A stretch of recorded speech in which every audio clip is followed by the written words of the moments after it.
সূরা ফালাক ও সূরা নাস পাঠ করে কালো সুতায় গিঁট দিলে কি হয়, কি লাভ হয় আপনি জানলে অবাক হয়ে যাবেন।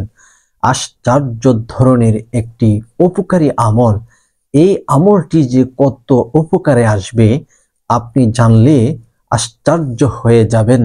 প্রিয় দর্শক, আসুন আমরা জেনে নেই এই আমলটি কিভাবে করতে হবে। এই আমলটি করার জন্য সর্বপ্রথম আপনাকে পরিমাণ মতো একটু 7 নালের কালো সুতা সংগ্রহ করে নিতে হবে। এরপরে আপনি আমলটি করার জন্য নিজেকে পবিত্র করে নেবেন, পবিত্রতা অর্জন করে নেবেন।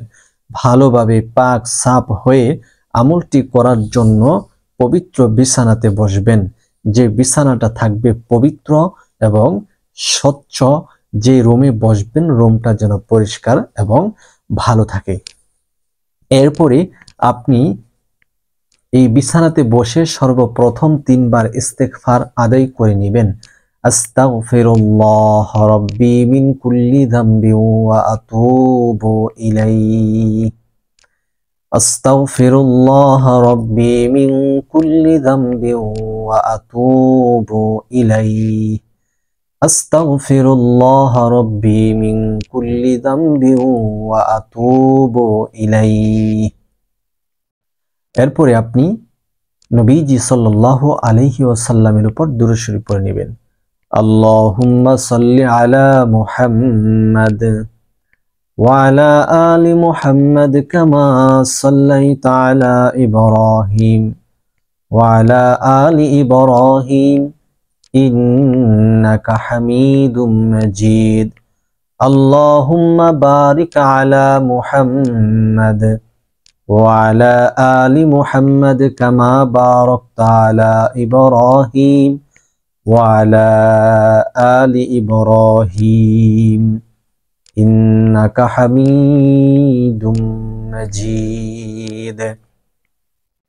এরকম ভাবে 3 বার ইস্তেগফার, 3 বার দুরুদে ইব্রাহিম পাঠ করা কমপ্লিট করার পর আপনি কালো সুতা আপনার হাতে নেবেন। ধরে নিন এটা একটা কালো সুতা, এটা কিন্তু কালো সুতা নয়, আপনি মনে করে নেবেন এটা একটা কালো সুতা। তারপরে আপনি সর্বপ্রথম সূরাতুল ফালাক পাঠ করবেন। সূরাতুল ফালাকের মধ্যে 5টি আয়াত রহিয়াছে এন্ড সূরাতুল নাসের মধ্যে 6টি আয়াত রহিয়াছে, মোট 11টি আয়াত। আর আপনি একটি আয়াত পাঠ করবেন, কালো সুতার মধ্যে একটি গিঁট দিবেন আর একটি ফুক দিবেন। যেমন আপনি পাঠ করছেন আউযু বিল্লাহি মিনাশ শাইতানির রাজিম, বিসমিল্লাহির রহমানির রহিম, কুল আউযু বিরাব্বিন নাস। সূরাতুল ফালাক আগে পড়বেন, কুল আউযু বিরাব্বিল ফালাক। এরপরে এই গিঁটের মধ্যে একটি ফু দিবেন আর গিঁটটাকে টাইট করবেন এরকম ভাবে এটা টাইট করে নেবেন, ঠিক আছে। এরপরে আবার পড়বেন দ্বিতীয় আয়াতটি, মিন শাররি মা খালাক, আরেকটি গিঁট দিয়ে আরেকটি ফু দিবেন। এরকম ভাবে একটি একটি আয়াত পাঠ করবেন আর কালো সুতার মধ্যে একটি একটি গিঁট তুলে একটি একটি ফু দিবেন। মোট 2টি সূরার মধ্যে 11টি আয়াত আছে আর কালো সুতার মধ্যে 11টি গিঁট তুলবেন আর 11টি গিঁটের মধ্যে 11টি ফুক দিবেন। এরপরে 3 বার দুরূদ শরীফ পড়বেন, সাল্লাল্লাহু আলাইহি ওয়াসাল্লাম, সাল্লাল্লাহু আলাইহি ওয়াসাল্লাম, সাল্লাল্লাহু আলাইহি ওয়াসাল্লাম। সম্মানিত দর্শক, তারপরে এই কালো সুতাটা মোট করে ধরে 2টি ফুক দিয়ে দিবেন এরকম ভাবে। এখন আমরা জানবো যে সূরা ফালাক এবং নাস পাঠ করে কালো সুতায় গিঁট দিলে কি হয়, কি লাভ হয়। বিষয়টি জানার পূর্বে এখনো যারা চ্যানেলটিকে সাবস্ক্রাইব করেননি, ভিডিওটি শেয়ার করেননি, প্লিজ সবাইকে বলবো এই দুটি কাজ করুন, চ্যানেলটি সাবস্ক্রাইব করে ভিডিওটি শেয়ার করুন। আসুন আমরা জেনে নেই যে সূরা ফালাক এবং নাস পাঠ করে কালো সুতায় গিঁট দিলে কি হয়।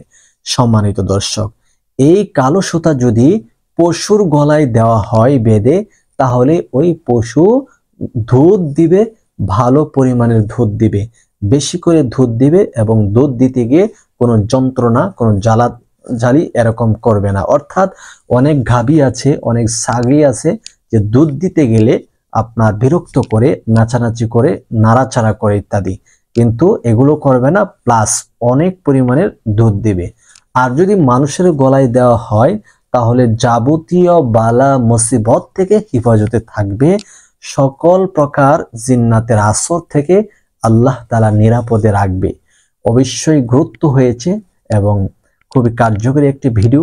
আমি আশা করব সকলে ভিডিওটি শেয়ার করে প্রচার করুন। আসসালামু আলাইকুম ওয়া রাহমাতুল্লাহি ওয়া বারাকাতুহু।